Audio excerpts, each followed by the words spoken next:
Good evening. Welcome to PoliticIt podcast. Tonight we have Phil Lyman. Phil, running for governor. How are things going? It's really interesting to run for governor. A statewide race is a challenge. The campaign is a challenge, but you meet so many people, and I'm enjoying it so much more than I thought. Really? I thought it would just be a. Well, I was at the Summit County convention. You got a lot of applause there. Wherever I go, especially with the delegates, I've had a really good reception. So, and it seems like they're coming out too. Like I think huge turnout. Even at the town halls, we're getting huge turnouts with people, right? Yeah, Wasatch County, I think they had 380 people in attendance. They said normally they're lucky to get 70 or 80. So Wasatch County's activated, Summit's activated. People are paying a lot of attention to the whole political scene this year. Yeah. What do you think's driving that? I think the right, the base has been woken up a little bit, and they're tired of what we've put up with these last 4 years, and through all of the COVID and the January 6th and the elections and the climate change and the gender fluidity and on and on and on. I think people have had all they're going to take. And you think that's what's really bringing people out? Because I was actually quite surprised that Nikki Haley did as well as she did, right, at the caucus meetings. I was too. Right, and yeah, in fact, Davis County, I think she won. There was, so I was actually surprised. That goes a little bit against my narrative of that the right's waking up, but yeah, maybe everybody's waking up a little bit, or the caucus was so targeted. But Utah then too, though, I think there's a lot. I think there's some pushback to Trump in Utah. Oh yeah, right? Yeah. Where do you think that's coming from, really? I mean, I've got family members that are critical of Trump because of his mean tweets and his sarcasm and all those things. And so on a personal level, people, just think, well, I don't like what he said. I don't like the way he does this.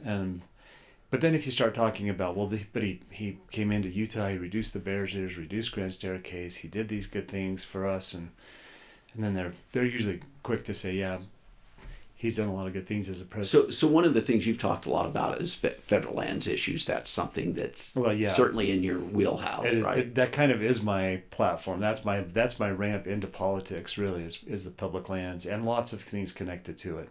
Yeah. Was it? So there was an incident with you. Was that during Bears Ears where you decided to take a ride on your four-wheeler? Yes, that was exactly during the So let's talk a little bit about that. How did that come about, and what was the motivation there?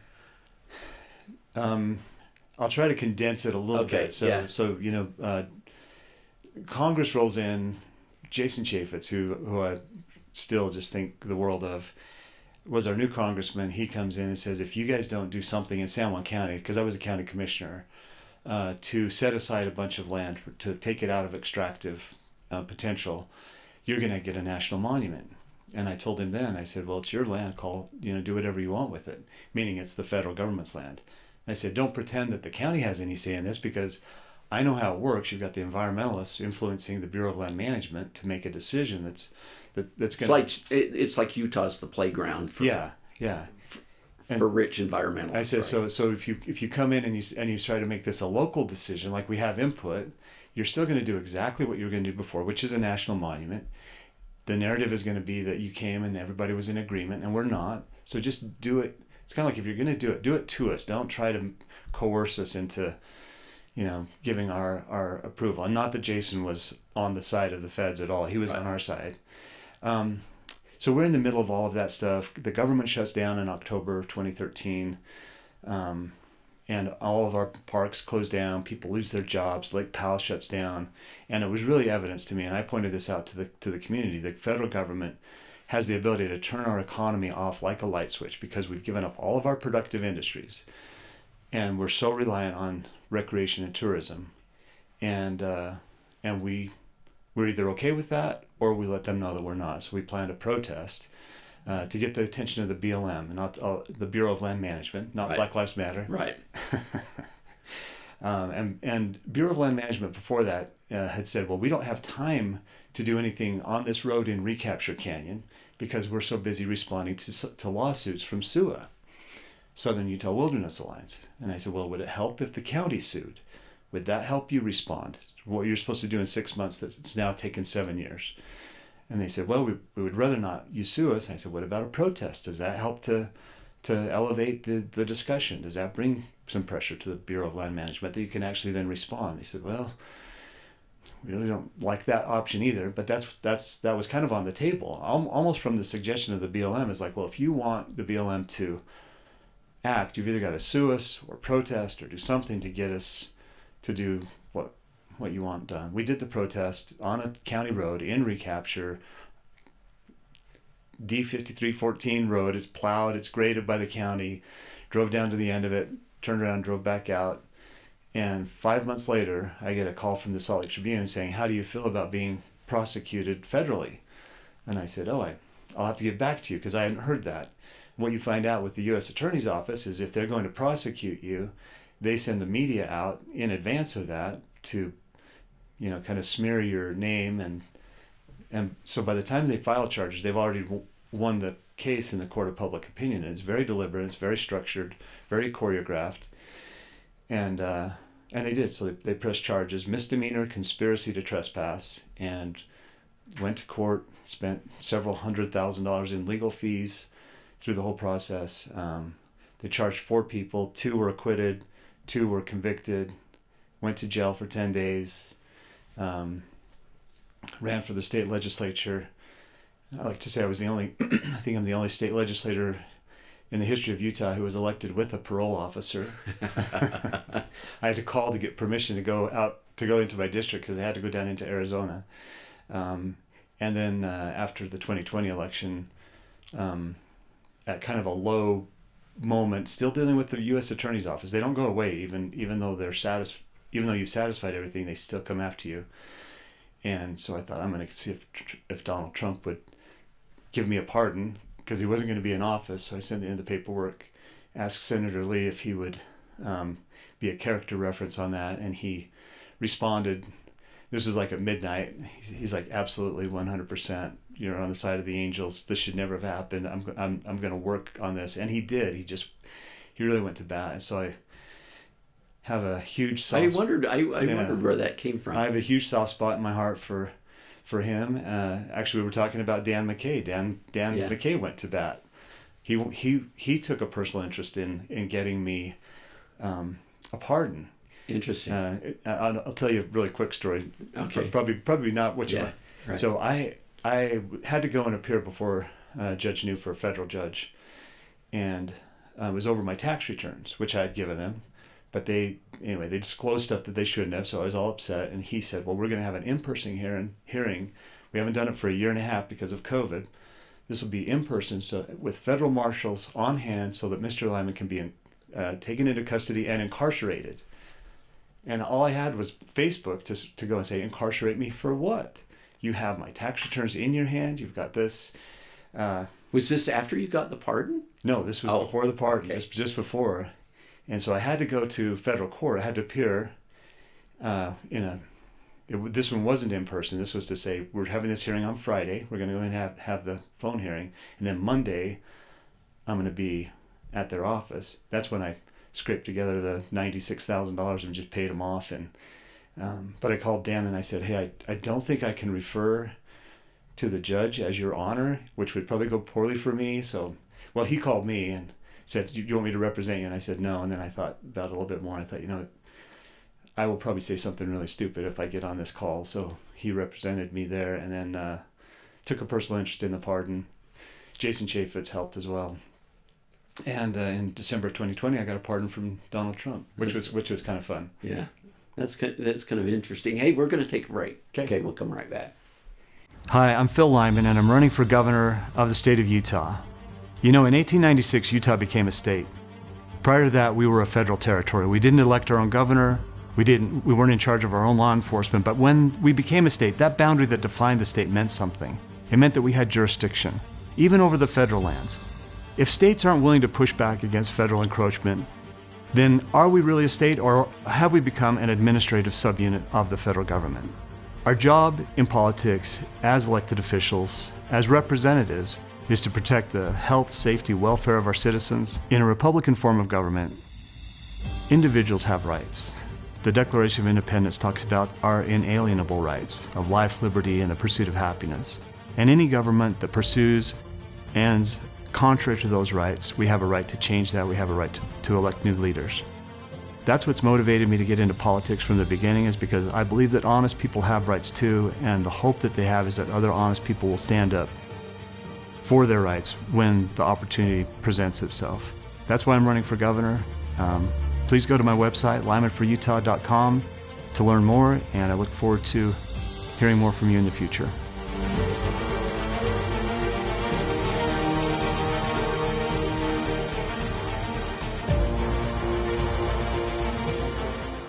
Welcome back to PoliticIt. We've got Phil Lyman with us today, and Phil's running for governor. So during the break, we talked a little bit about this whole idea of state sovereignty, and you had an interesting bill that came up about roads. Why don't you talk a little bit about that? Yeah, so RS 2477 was the revised statute that said that counties, states could build roads across public land. And the statutes are really clear that those roads belong to the state and to the county. They don't belong to the Bureau of Land Management. They are a right-of-way. The county and the state own those roads. But to qualify for wilderness or some of these big designations federally, the environmentalists love to see those roads closed so they can say, well, this is a roadless area. And rather than finding a roadless area, they close a bunch of roads. And they do that on the front end, and then the counties have to sue to get the road back. So it's kind of like saying, if you're in a marriage and you're going to get divorced, you say, well, I'll just take the kids and go to Mexico till the judge makes a decision. It's like, no, we'll let the judge make a decision before you take away all of the benefits that came from this arrangement. And that's where the road. So my bill said it has to be adjudicated before the road is closed, before the road is taken away from the county, and that if they want to close a road, the state and the county will consider it still a valid existing open road until a judgment. So in a way, I mean, that's a little bit about what we did with the State Sovereignty Act too, right? Right. Yeah. So it really is, to me, it's the role of a state to step in between the citizens who are really affected by these road closures or these electric plant closures or any of the other things, and to say, well, federal government, you may have your federal register with the thousands of rules that you pass that affect people negatively, but the state's going to step in between and push back and say, no, we're not going to close the road. We're not going to shut down our coal-fired power plant. We're not going to go along with the edict and the mandate from the federal government. Yeah, and under that bill, we basically said, if we consider that to be some rule to be unconstitutional, we'll call ourselves into session and make that determination. Right. For the state, right? Then the federal government has to sue us rather than us suing them. Which is the way it should be. So if you're not willing to push back against the federal government, are you really a state? If you're just if you follow everything that the federal government says you have to do, then you're an administrative subunit of the federal government. And states were never intended to be that. I tell people all the time, in 1896, when we got statehood, that boundary that defined the state of Utah meant something, and it was jurisdiction. We had jurisdiction over all of the land within the boundaries of the state of Utah, including the federal land. And there was a 1956 Eisenhower report that really laid that out. The federal government has jurisdiction over, post offices, Hill Air Force Base, ports, arsenals, dockyards, other needful federal buildings, but they don't have jurisdiction over the forests and all the federal land. That's an evolution or an innovation, of the last 40 years, and it's really driven by the environmentalists. It's bad policy, and it hurts the states, and the states have a right and a duty to push back. So what would Phil Lyman do as governor? Well, in that respect. Yeah, I've said a lot lately. God bless Texas, because we see what they've done when the federal government failed to fulfill their responsibility under Article 4 to protect against an invasion. Then Texas says, well, under Article 1, Section 10, Clause 3, we will protect our own borders. and the Biden administration sued Governor Abbott, and the Supreme Court sided with Governor Abbott, saying that states are states. They're not, just vassal states. They actually have a role to fulfill. And I tell people, whether it's an invasion of our southern border or of our second grade classrooms, states have an obligation to step in and do something about it. And so you would act then? Oh yeah. For immigration, for example, we have some policies right now, and it's really controversial in the state of Utah, with the this idea that we're a sanctuary state, right? Yeah. And so yeah. What would you say about that? So ICE designated us as a sanctuary state, and they still designate us as a sanctuary state. So we don't like it. It's not like we said, hey, can we be a sanctuary state? That's California, and we're not California. But ICE says, because you don't detain non-resident or non-citizens, then we're going to call you a sanctuary state. Now, we do detain them for 72 hours. That's the longest you can detain them, unless there's some extenuating circumstances, or you get a hold from ICE that says you can keep them longer, all these things. But here's the dynamic on that. ICE has detention facilities where they can hold non-citizens. There are none in Utah, so they depend on local jails to contract that. Well, the local jails have to meet this list of requirements and regulations to be an ICE qualified detention facility, and all of them have said, no, we're not going to do it. It's impossible for us to meet those standards. So now you've got sheriffs that are out, good sheriffs. I want to really emphasize the sheriffs are our friends in all of this. The federal government is the target of my animus always. And so they're saying we can't meet these requirements, and the judges are saying, well, if we can't hold those people, then we're violating federal law if we do hold them longer, and so they release them. And that's where the state should be pushing back and saying, if our jails are sufficient for our citizens, then they're sufficient for our non-citizens. You break the law in Utah, you'll sit in a Utah jail, and to protect the citizens of the state. So is that something we have to do legislatively, or is that within the purview of the governor? It's again in the Federal Register, and you understand the Federal Right. Register is the list of rules Right. that all the agencies come up with. So this has really changed since Biden took office. And it's coming through the Federal Register, and I don't know everything about it, but the Federal Register has changed the policy of catch and release, right? Basically, whatever we want to call that.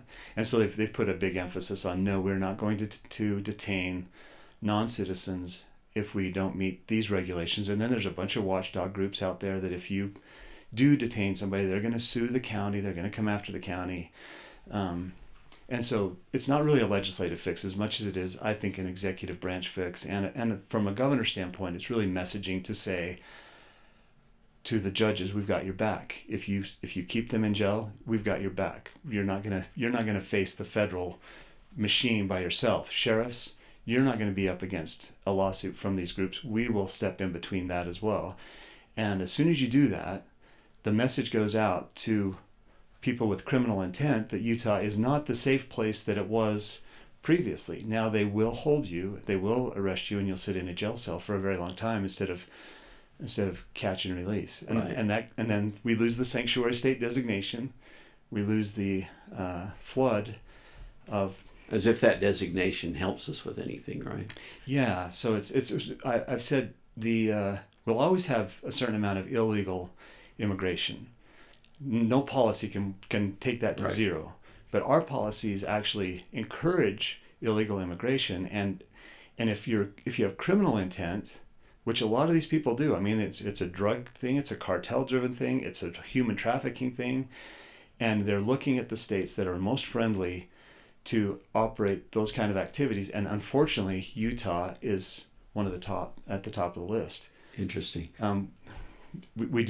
There's a federal New Americans network, and they've got a state part of that. Utah is very much a part of the state network of New Americans, which goes contrary to this narrative that we are not a sanctuary state. We would never be a sanctuary state. It's like, well, but we're doing all of those things that other, very left-leaning Democrat states are doing to Right. be sanctuary states. Well, you know what? We're about out of time. So why don't you make a pitch? A pitch for a governor? Yeah. What? Tell our audience why they should vote for Phil Lyman. Well, I said at the beginning, we didn't elect a governor to negotiate the terms of our surrender. We elected a governor to stand up for us, and honest people have rights too. And the only hope they have is that honest people will stand up for them. And I've seen too many times when people take a stand, and the very ones that should be defending them sit back and wait to see, when the smoke clears, who is still standing. And that's not what we want a governor to do. And it's really where the buck stops, is with the governors. And so governors should recognize the importance of statehood, parenthood, personhood, and they should defend those things way above federal funds and money and that kind of stuff. Very good. Thank you. Phil Lyman. We'll see you guys next week. Thank you. Thanks, Phil.